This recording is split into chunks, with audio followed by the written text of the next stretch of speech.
Padre Fernando, pastor dessa comunidade, amados irmãos e irmãs em Cristo Jesus. Nós temos uma oração que nós repetimos diversas vezes, que diz o seguinte: Jesus manso e humilde de coração. Muito bem.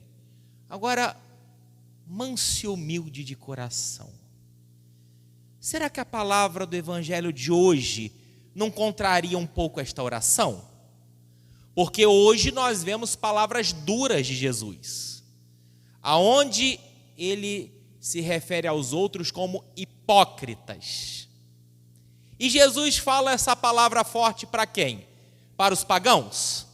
Não, para os religiosos, aqueles que conheciam bem a palavra de Deus. Mas por que Jesus fala dessa maneira? Porque Jesus gosta de ser um moralista e jogar o defeito dos outros na cara? Não, meus irmãos. Jesus está fazendo isto para quê? Para corrigir. E para corrigir, de vez em quando você precisa de palavras duras. Não porque você gosta de fazer isso, mas porque você tem que fazer, é a sua missão. Não é verdade?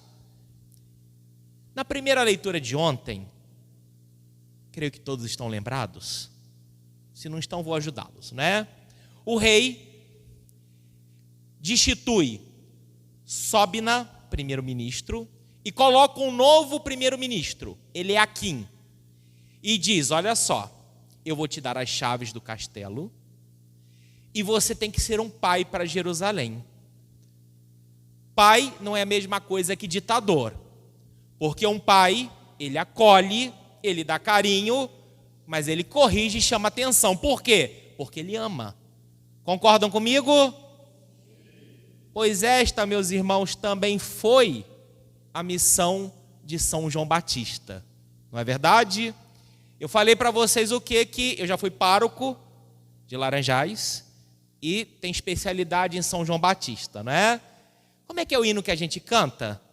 Canta só o refrãozinho inicial para mim. Depois eu faço assim, vocês param, né? Um dia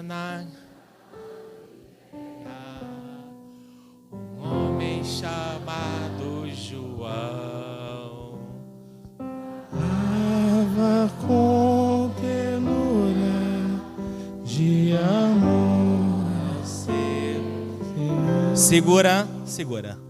Ternura? Rapaz, a linguagem de São João Batista era forte. Cadê essa ternura? São João Batista apontava o dedo e falava: raça de víboras. Deus vai pegar a palha seca e queimar no fogo, vai recolher a sujeira com a pá e jogar fora. Isso é cheio de ternura? Meus irmãos, tem hora que precisa ser assim. O que foi a missão de São João Batista?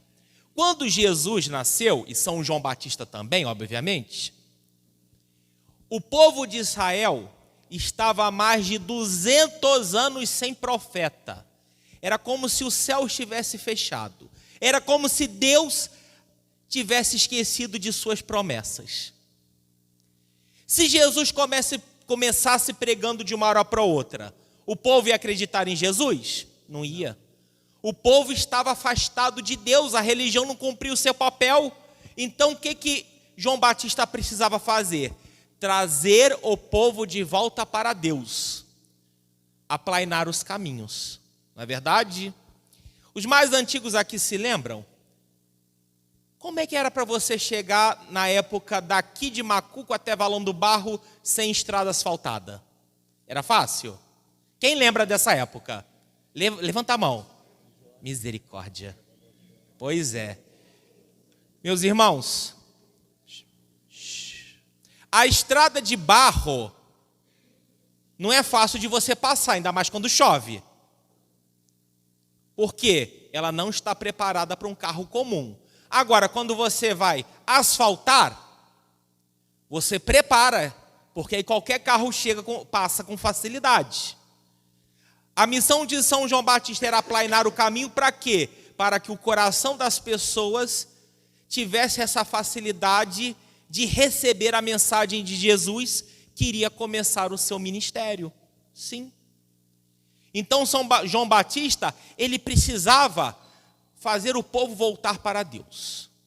Batizava com batismo de conversão, não batismo cristão, para que o coração das pessoas pudesse ficar como uma estrada preparada para qualquer carro chegar. Porque assim Jesus pôde iniciar a sua missão melhor. Se não fosse São João Batista, obviamente a gente não duvida da capacidade de Jesus, Filho de Deus, mas se não fosse São João Batista, talvez a missão de Jesus não teria sido tão frutuosa, porque o povo estava com o coração afastado de Deus. E era por isso que João levava o povo para o deserto, para repetir aquela experiência de outrora, onde o povo de Deus passou 40 anos. No deserto, você tem lanchonete? Tem mercado? Tem uma Coca-Cola para vender no deserto? Ou seja, como é que o povo viveu 40 anos no deserto? Na providência de Deus. João Batista leva o povo de volta para o deserto para reviver essa experiência do Antigo Testamento e para voltar o coração mais para Deus, para acolher o Messias que estava chegando. Mas o povo estava corrompido pelo pecado. E era por isso que São João Batista precisava ter essa linguagem forte. Mas não para jogar na cara do povo, mas para que o povo se convertesse. É o exemplo que eu dou, meus irmãos. Vocês imaginam os pais que têm um filho cego. E o filho cego, os pais estão olhando ele de longe, ele está andando e vai cair no abismo. Os pais vão ficar de longe falando assim: meu filho, não vai por aí, cuidado. É assim que os pais fazem? Um pai e mãe que vê o filho cego de longe para cair no precipício, grita desesperadamente, porque não querem o mal para o filho, não querem que o filho morra. Nós podemos dizer, meus irmãos, que São João Batista, mais do que a voz que clamava no deserto, era o grito de Deus, que não queria perder o ser humano. Por isso é que ele precisava usar essa linguagem dura para que o povo se convertesse. Mas a linguagem dura que no fundo amava as pessoas. Na igreja, meus irmãos, todos nós temos pecados. E não adianta você chegar ao ponto de achar que igreja é casa dos perfeitos. Não, aqui é o hospital dos pecadores. Mas aqui não é para ninguém ficar jogando na cara do outro os seus erros. É para ajudar o outro a se converter. É para ajudar o outro a melhorar de vida. Caso contrário, quando a gente fica apontando o erro dos outros, porque a gente gosta de humilhar o outro, é hipocrisia. E uma coisa que São João Batista não era hipócrita. Ele queria que o outro pudesse se converter para encontrar os caminhos de Jesus que um dia viria. E como de fato veio. Agora, meus irmãos, eu digo para vocês, toda pessoa que vive dando testemunho da verdade não tem uma vida fácil. De maneira nenhuma. Quero recordar aqui um grande padre que me ajudou muito até o sacerdócio, que é o Monsenhor Saraiva. Padre Fernando lembra dele, né? Monsenhor Saraiva, baixinho do jeito que era, né? Era danado. Aquilo devia ser São João Batista. Monsenhor Saraiva, ele dizia para a gente o seguinte, Padre Fernando, que nós possamos aprender sempre com os padres idosos, né? Quando todo mundo elogia um padre na paróquia, alguma coisa tem de errado. Também quando todo mundo critica, alguma coisa tem de errado também, né? Agora, quando na paróquia muita gente segue o padre, mas sempre surge aquelas críticas, a gente precisa se alegrar. Porque as críticas nos lembram que estamos no caminho certo.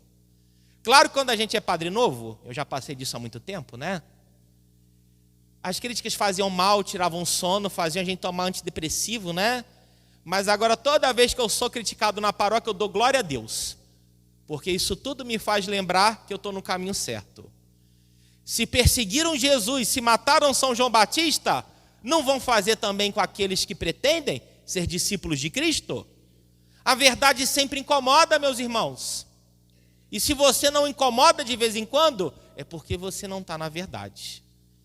Viver a verdade, meus irmãos, é um peso. Mas, ao mesmo tempo, é nossa obrigação. No dia que a igreja deixar de ser fiel à verdade, ela deixa de ser fiel a Cristo. E no dia que a igreja deixar de ser fiel a Cristo, ela nem precisa continuar existindo. Obviamente, meus irmãos, verdade tem que estar sempre de mãos dadas com a caridade. Um outro padre, também já falecido, eu falo isso porque os padres mais velhos nos ensinam muito, né? Padre Henrique Caetano, já faleceu. Ele dizia o seguinte: acolher e tratar bem as pessoas é 90% da ação da evangelização da igreja. Não adianta você fazer retiro, não adianta você fazer catequese, não adianta fazer show, não adianta fazer caminhada de Emaús, etc., se as pessoas não forem bem tratadas. Agora, acolher não é sinônimo de conivência com pecado. Porque a gente vê, meus irmãos, que parece que vai entrando na mentalidade na igreja que acolher não é também ajudar a...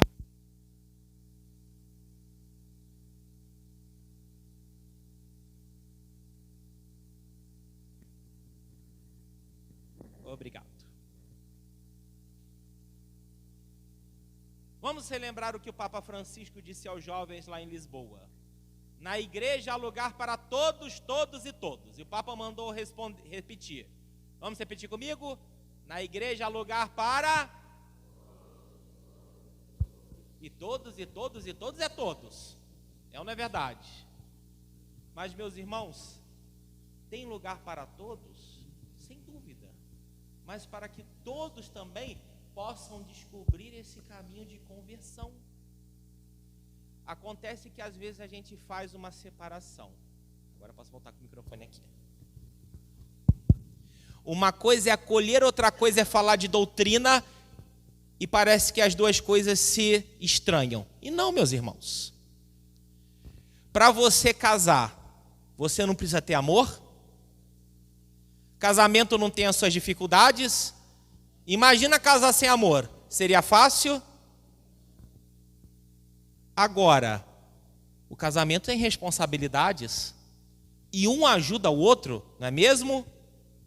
Você casa com amor para viver as responsabilidades de cada dia. Por que a fé cristã, meus irmãos, é diferente? A pessoa, claro, ela precisa apaixonar-se por Jesus Cristo. Porque se não houver esse amor, esse encontro pessoal com Cristo, a doutrina vira um peso. Agora, não adianta dizer amor, que ama Cristo, que é apaixonado por Cristo, se você não vive as suas palavras. Uma coisa não anula a outra. Agora nós precisamos, meus irmãos, enquanto igreja, é ser como um pai, e melhor, é ser como uma mãe. Volto a falar da primeira leitura de ontem. Ele é quem deveria ser um pai para Jerusalém. A igreja tem que ser um pai e a mãe para o mundo, que dá carinho, que acolhe, mas que sabe corrigir também. Só que isso as pessoas hoje em dia não querem muito, né? E outros desencorajam a igreja a fazer isso. Não, meus irmãos. Apontar o dedo é fácil. Estender a mão para oferecer uma ajuda, uma cura, é difícil. Igreja, meus irmãos, é casa da acolhida, sim. Mas uma acolhida que oferece uma conversão. E que é diferente. Eu sei, meus irmãos, que para alguns é mais fácil. O ser humano é diferente. Às vezes o sujeito faz a caminhada de Emaús um fim de semana, na outra semana já está mudado. Mas para outros demoram. 1 ano, 2 anos, 5 anos, 10 anos. Cada um é diferente. Por isso que a igreja tem que ser pai e mãe para acolher, mas para corrigir. E ter com o outro a mesma paciência que Deus tem com a gente. Isso é o que nos ensina São João Batista, meus irmãos. E é claro que vai ter que chegar uma hora que você tem que dar um sacode maior. Por isso a linguagem dura de João. Mas que nós possamos, meus irmãos, é sempre termos em vista essa voz que clama no deserto. João terminou a sua vida martirizado. Morreu por testemunhar a verdade, mas não abriu mão da verdade uma única vírgula sequer. Mas se mataram o profeta, não calaram a voz. A voz de São João Batista tem que continuar viva na igreja. Nós temos que ser essa voz de São João Batista hoje. Doa quem doer, meus irmãos. O grande Dom Alano, nosso segundo bispo, dizia o seguinte: a igreja tem que pregar a verdade, mesmo que sozinha no mundo. Porque no dia que alguém quiser ouvir a verdade, ali haverá alguém que pregue. Essa é a nossa missão. Acolher como um pai, dar carinho como mãe, é a missão da igreja. Mas ser a voz que corrige, ser a voz que convida à conversão, ser uma voz que não se cala diante do erro do ser humano e ter a paciência que Deus tem com a gente. Cada um tem o seu tempo. Que nós possamos, meus irmãos, ser mais essa voz de São João Batista e ser mais parecidos com um pai e uma mãe. É o que Deus espera de cada um de nós. Mas eu pergunto, será que a gente tem cumprido essa missão? Ou será que nossas paróquias, nossas igrejas ainda são a casa dos hipócritas, que gostam, por prazer, apontar os erros dos outros, em vez de estender a mão para poder ajudar? Que São João Batista nos ajude com seu exemplo. Que ele interceda por nós. Que ele não tenha vergonha da nossa geração. Que ele nos ensine que a nossa vida tem que ser um constante apontar para Cristo. Porque sem Cristo, nossa vida de cristãos não tem sentido nenhum. Sem apontar para Cristo, nós vamos continuar sendo os maiores hipócritas do mundo. Amém?